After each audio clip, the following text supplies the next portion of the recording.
Hello guys, welcome everyone. Dear मित्रों में आप सभी का फिर से एक बार स्वागत है। तो गाइस, लास्ट वीडियो में हम लोगों ने देखा था टैक्सेशन की कुछ इन्फॉर्मेशन ली गई थी। अगर आपने वो वीडियो नहीं देखा है तो प्लीज़ जाके पहले वो वीडियो देखिएगा, उसके बाद ये हम लोग आगे जो पढ़ा रहे हैं वो देखना। इस वीडियो में मैं आपको बताऊँगी कि अलाउंस कौन कौन से रहते हैं, फिर उसमें कौन कौन से ऐसे अलाउंस रहते हैं जो पूरे के पूरे टैक्सेबल रहते हैं, कौन से ऐसे अलाउंस रहते हैं जो पार्टली टैक्सेबल रहते हैं, कौन से ऐसे अलाउंस रहते हैं जो टोटली एग्जेम्प्टेड होते हैं। ओके, तो हम लोग के बुक के हिसाब से हम लोग को एक टेबल चार्ट दे दिया है। आपके लिए मैं वो प्रोवाइड कर रही हूँ। स्क्रीन पे आपके ऊपर आया ही होगा कि अलाउंस हम लोग के 4 टाइप के होते हैं।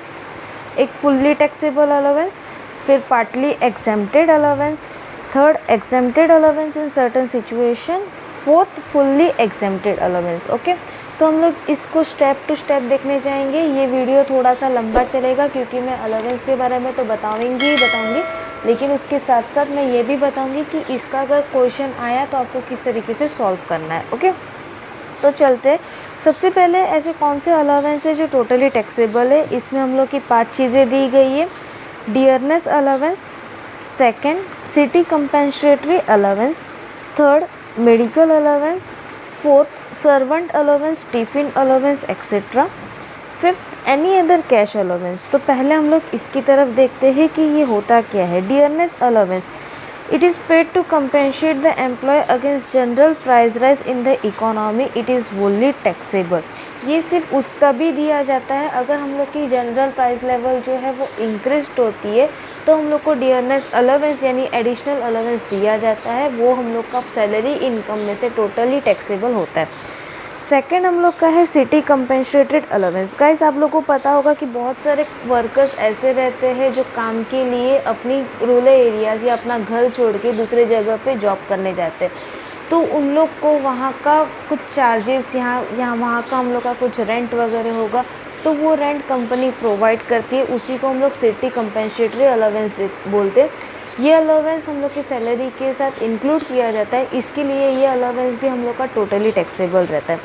थर्ड हम लोग का रहता है मेडिकल अलाउंस। बहुत सारी कंपनी ऐसी है जो अपने वर्कर्स को मेडिकल का पैसा देती है कि अगर उनका तबीयत ख़राब हो गया या काम करते समय उनको कुछ प्रॉब्लम क्रिएट हो गई है तो उसका चार्जेस उन लोग कंपनी पे करती है। वो अमाउंट भी हम लोग की सैलरी इनकम में से टोटली टैक्सेबल होती है। फोर्थ सर्वेंट अलाउंस, अगर कोई एम्प्लॉय अकेला वहाँ पे रह रहा है, अपने सिटी एरियाज़ में रह रहा है, वो अपना काम नहीं कर पा रहा, तो वो अपने घर पे एक सर्वेंट रख रहा है। अब सर्वेंट का पैसा भी अगर वो कंपनी से डिमांड करता है, कंपनी उसको अगर वो सर्वेंट का पैसा दे रही है तो वो अमाउंट भी वो सैलरी में इंक्लूड होगी और टैक्सेबल होगी। फिफ्थ, इसके अलावा कौन कौन से अलाउंस है जो टोटली टैक्सेबल है। इसमें हम लोग को दिया गया lunch allowance, tiffin allowance, over time allowance, warden allowance, project allowance, interim allowance. ये सारी चीज़ें जो एडिशनल चार्जेस कंपनी देती है वर्कर को, वो सारे अलाउंस हम लोग को टैक्सेबल करने हैं। ओके, इसके बाद हम लोग के आते हैं पार्टली एग्जेम्प्टेड अलाउंस। अब इसमें 2 पॉइंट है। सबसे पहला हम लोग का है HRA, हम लोग इसको HRA पढ़ते हैं, जो कि इसका फुल फॉर्म है हाउस रेंट अलाउंस। कंपनी जब वर्कर्स को हाउस प्रोवाइड करती है तो उसमें से कुछ परसेंट जो अमाउंट है वो एग्जेम्प्टेड की जाती है। एग्जेम्प्टेड का मतलब होता है कि उनको छूट दी जाती है।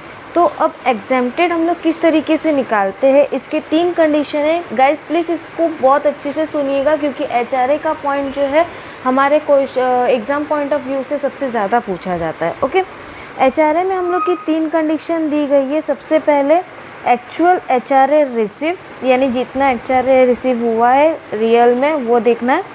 Second, actual rent paid minus 10% of salary. Salary में क्या क्या चीज़ें होती है मैंने लास्ट वीडियो में आपको बताया था। सैलरी में हम लोग की basic salary, dearness allowance, commission, ये सब चीज़ें इंक्लूड होती है। अगर आपने वो वीडियो नहीं देखा है तो प्लीज़ एक बार वापस उसको रिपीट कीजिएगा। तो जो भी सैलरी रहेगी उसकी 10% हम लोग को रेंट पे में से माइनस करना है। थर्ड, 40% ऑफ सैलरी और 50% in the case of metropolitan city. अब हमको ये पता है मेट्रोपॉलिटन सिटी कौन कौन सी, मुंबई, कोलकाता, दिल्ली और चेन्नई। अगर ये स्टेट्स होंगे तो हम लोग को जो भी सैलरी रहेगी उसकी 50% हम लोग को देखनी है। अगर ये स्टेट्स के अलावा कोई और स्टेट्स में वर्कर काम कर रहा है तो उसकी सैलरी का 40% हम लोग को निकालना है।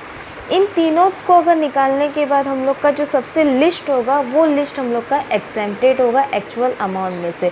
तो इसका फॉर्मूला क्या रहता है, यानी टैक्सेबल अलाउंस क्या रहता है, taxable allowance is equal to total amount receive minus exempted amount. यहाँ पे आपको फॉर्मूला दिया ही गया है, अगर फिर भी आपको समझ में नहीं आए तो आपके टेक्स्ट में आप रिफ़र कर सकते हो। फिर इसके बाद हम लोग का आता है एंटरटेनमेंट। अब हम लोग चलते हैं हमारे नेक्स्ट टॉपिक पे, जो कि हम लोग का है एंटरटेनमेंट अलाउंस। गाइज हम लोग ने लास्ट में पढ़ा था कि दो तरह के पर्सन रहते, वर्कर रहते, एक गवर्नमेंट वर्कर रहता है, एक नॉन गवर्नमेंट वर्कर रहता है। तो इसमें भी हम लोग का वो रूल देखा जाता है, जो काम करने वाला पर्सन है जिसका हम लोग टैक्सेबल सैलरी निकाल रहे हैं वो गवर्नमेंट एम्प्लॉय है कि नॉन गवर्नमेंट एम्प्लॉय। तो अगर वो गवर्नमेंट एम्प्लॉय रहा तो कौन सा रूल उसके ऊपर फॉलोअप होगा। अगर वो गवर्नमेंट एम्प्लॉय रहा तो एंटरटेनमेंट अलाउंस के लिए हम लोग की 3 कंडीशन आती है, जैसे हमारी HRA में है।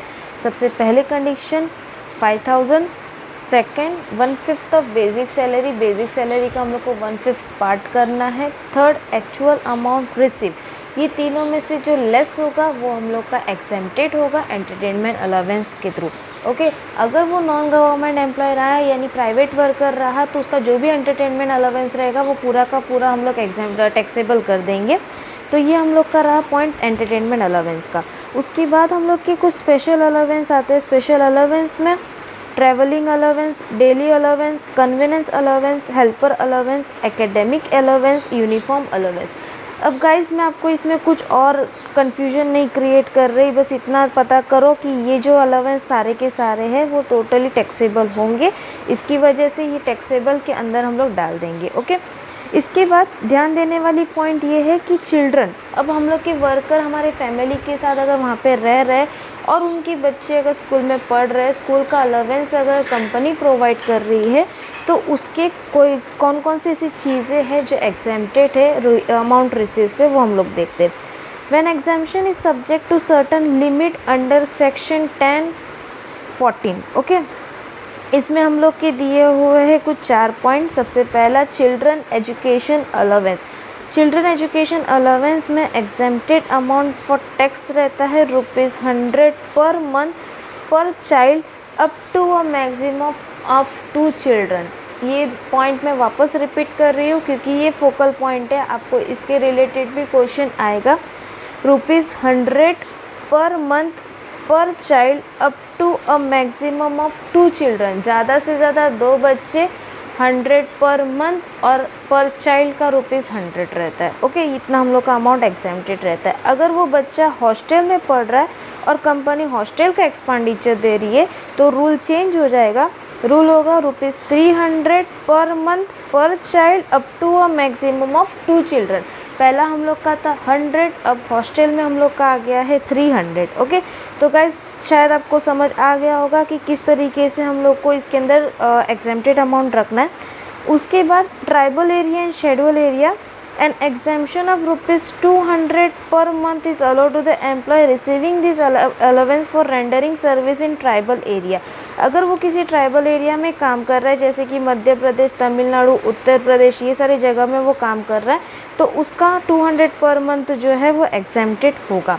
ओके, इसके बाद हम लोग का आता है special rule for transport allowance. Transport allowance में allowance given to employee to the next transport expense for the purpose of commuting between his residence and the place of service is exempted at ₹1,600 per month. A higher exemption at ₹3,200 per month is allowed to blind physically disabled employee। अगर वो transport allowance ले रहा है, transport allowance का मतलब होता है कि अगर वर्कर बहुत दूर जगह पे रह रहा है अपनी कंपनी से तो उसका ट्रांसपोर्ट का चार्जेस जो रहेगा वो कंपनी पे करती है। अब वो चार्जेस जो पे कर रही है उसमें से भी कुछ पर्सन जो है वो टैक्सेबल होगा और कुछ पर्सन जो है वो एग्जेम्प्टेड होगा। तो हम लोग के पॉइंट से हम लोग को पता चल रहा है कि 1600 पर मंथ जो है वो एग्जेम्प्टेड होगा अगर वो नॉर्मल एम्प्लॉय रहा तो, और अगर वो ब्लाइंड या फिजिकली डिजेबल पर्सन रहा तो ₹3200 पर मंथ जो है वो एग्जेम्प्टेड होगा और बाकी का जो भी परसेंट रहेगा वो उसका टैक्सेबल होगा। ओके, इसके अलावा foreign allowance, allowance to foreign technician, allowance to other foreign city, सारे सैलरीज जो है वो टोटली टैक्सेबल रहेगी। हाँ, allowance of high court and supreme court जजेस का जो अमाउंट रहता है वो पूरा का पूरा एग्जेम्प्टेड रहेगा। तो गाइज़ यहाँ पे हम लोग का ये क्वेश्चन ख़त्म हुआ है। अलाउंस के बारे में मैंने आपके कुछ इन्फॉर्मेशन दे दी। तो ये रहा हम लोग का अलाउंस का पूरा चार्ट। अलाउंस को किस तरीके से काउंटेबल करना है, कितना एग्जेम्प्टेड है, कौन कौन सा अलाउंस ऐसा है जो पूरा का पूरा टैक्सेबल है। तो ये सारी चीज़ें मैंने अभी इस वीडियो में आपको समझा दी है। होपफुली आपको समझ आया होगा।